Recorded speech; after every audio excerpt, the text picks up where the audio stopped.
identify like, hey, maybe we have too many pickoffs. We need a little bit of damage, someone to actually finish off the targets, because that's kind of the issue with both Uranus as well as Popol and Koopa, where they can kind of like lifesteal off. If Koopa is still alive, that thing is gonna net you a lot of lifesteal that a lot of people don't really respect. It's like, oh yeah, Koopa, go do your thing. Oh, I'm spell vamping all of a sudden, even though I'm not auto attacking. What's going on? Oh yeah, it's that annoying alpha wolf. Oh, it definitely could be a little bit tricky, but here we go. This is going to be game number 1. Team SMG versus Onic Esports here. First match in the best of 3. We're hoping to actually see our very first 3 games in a row for today. And of course, finally, Team SMG has switched things up for a little bit, and we are definitely looking for something epic going on. I doubt Onic is just going to let it go to 3 games here, because every win is going to count. If they tarnish that record, another team might just take their spot. But let's have that beautiful cinematic view as the teams are rotating through the mid lane to control that river area. Let's see where the first blood will occur, as Mali is taking quite a bit of damage here, trying to control, but he is sending out Kupal. Do your work. Woof woof. Well, seems like he will be having the wolf going back and forth, playing fetch. But, this brawl mode's going to take a little while before it concludes. But, of course, the Wanderer has already been poked and pushed all around like a football. And here goes Sasa already dishing a lot of damage. This is going to be first blood going for Onic. Is it going to be? Oh, he takes the buff. He can actually escape out of this. Yeah, but now the red buff is completely wide open, and it looks like they're going to sacrifice it here. And notice how Onic Esports is doing it. It's like, yes, this invade is probably going to happen, but we need Rossi to kind of like sit in front of our red buff jungle entrance just to ensure that we don't, like, we have the information if Team SMG decides to go for a buff trade, which they do not go for. And seems like the Kaja is going to be going for a relatively low health Bonesy over on the bottom side. So he's either going to be backing away or staying in lane for a little bit longer, which I do not recommend. And yep, we're going to be getting our first blood off camera, while Anti-Mage is going to be the next one to fall. Yes, this is what I've been expecting from Team SMG. This is some good moves. They are playing the map, and that's how it should have been much, much earlier, especially against Aura Fire as well. Quick rotations, quick pickups, and it looks like, Sonic was able to put in quite a bit of, Neo was able to put in quite a bit of work into the enemy. But the quick reply coming in from Onic Esports, CW and Rossi, the Wonder duo here, looking to get a pickoff. Big ultimates being used by CW here. No Death Sonata as they look to contest. Wow. Oh no, Rossi flicking right on top of Mali, hopefully to stop him from using any of his escape tools. And Rossi ain't done just yet. That bouncing ball may have denied, but that Tyrant is not letting these picks go wasted. My goodness me, how great that was coming in from Rossi. Pinpoint accuracy, just lands that on top, but why? Oh, that was too close. Sasa flickers right in front to hopefully get another pick onto Smooth. But Smooth was ready with that flame shot, getting that quick knockback, not allowing Sasa to get that Divine Judgment off.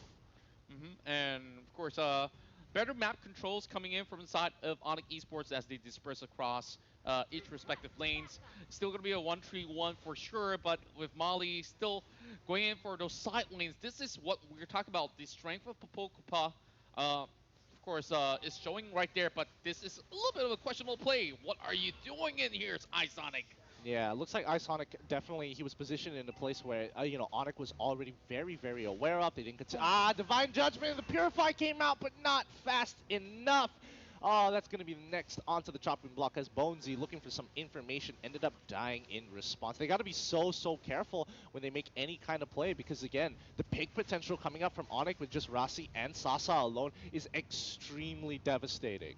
Yes, indeed. And looking at this current standpoint, of course, Team SMG back to the drawing board. Whoa! Anti-Mage coming in from the backline to clean up everybody on his Phantom Steed. Drian just there to be just peppering them up, seasoning it for that platter that Anti-Mage has netted for himself. This is going to force them to lose an objective here.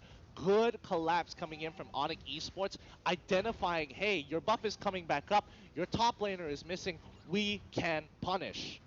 Well, punish they did, and over on the top side, it's going to be another free tower.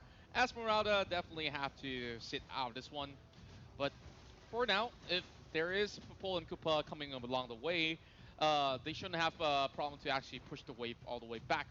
But looking at the current sort of position that they're at, this is one more kill going in favor of the side of Onic Esports. Yeah, they're definitely disrespecting this Kaja here. It's like they haven't played against, they haven't played against the Kaja meta in a very, very long time. And even though Kaja isn't as strong as she used to be, she's still relevant. I mean that one punch ultimate. Well, it's wrong for me to say one punch, but an all encountering ultimate like Divine Justice, there's no escaping it. Yeah, like you just get dragged all over the place like a ragdoll, and yeah, it feels like when you have Kaja, you can easily just toy around with your enemy side. So Neos is going to be having a little bit of fun. He's like, okay, I know I'm not going to be farming right here, so yeah, I know you're going to visit the lanes, so just might as well say hi. But here comes Molly coming from the back. Can he land this? He needs to land this. Oh, all right. The first flicker comes through. All right, that's not too bad. 120 seconds Sasa has to wait for making a really, really impressive play with his flicker and Divine Justice, but Divine Judgment. But so far, Onic making sure they completely control the jungle of Team SMG. And they get the kill onto Popo and Kupo, who walks up a little too far. The disrespect. The disrespect. Oh, I mean, he should have seen that one coming. I mean, the lanes were relatively quiet, so it should have been pretty much a big invasion going on. SMG now forced to actually hug their turrets. Necklace of Durance over the side of Drian, already 3 kills. Flicker coming out from the side of Dio as well. Airstrike, closely landing, but it's not going to be enough. Oh, Molly blocks the shot. Really nicely done. I mean, Anti-Mage was trying his best there to look for any opportunity, and same goes for CW with that, Death Sonata there, but I think they just have to be really, really careful. Like, Rassi is willing to disrespect the enemy to hopefully break them out of position and look to catch an isolated target off guard. Seems to me that CW still remains as the best marksman of Group A. There's no denying of that. Well, it's still day number 1. Still many more matches to go. But as it stands, you just look at how much gold that he has actually rigged up for the side of Onic Esports. They are hitting 20k real soon, and it's not even anywhere near 8 minutes. So Neo just trying to actually get a little bit more of that sort of EXP to perhaps challenge the likes of CW eventually, as Onic Esports, they are now crowding out towards the top side. Could have been a collision of both ends, and they are already trying to take off the wolf.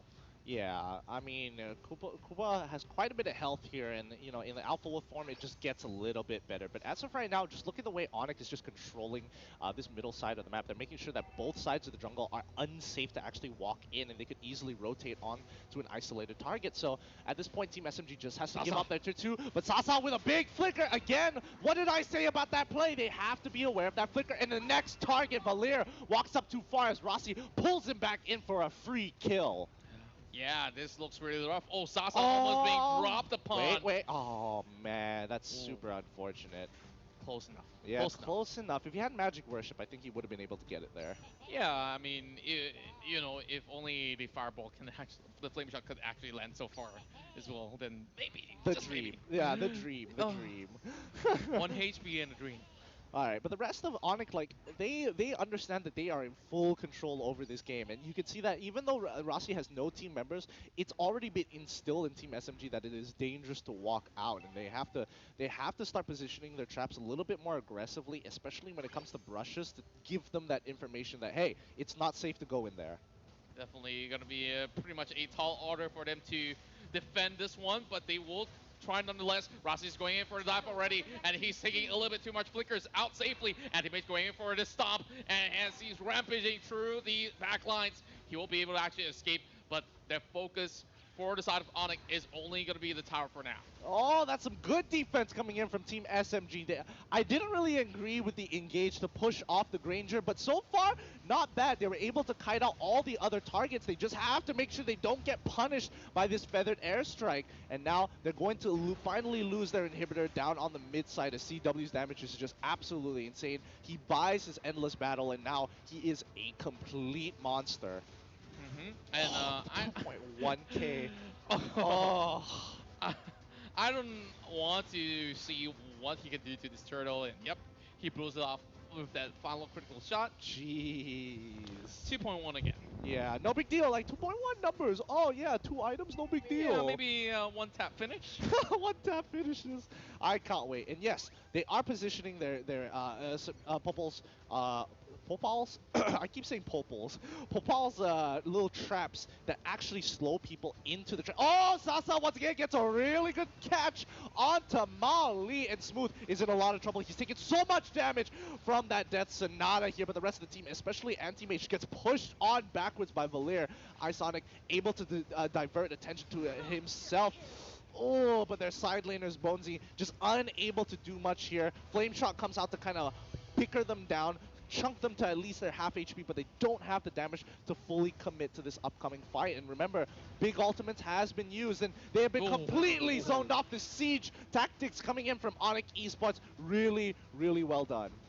And of course, it's not over just yet. They're waiting for one more wave. Anti-Mage will try to actually land the finishing touches, but he does go down. It does not matter anymore. First game goes to Onic Esports. Ooh, a quick 10 minutes game, but I think Team SMG definitely learned a lot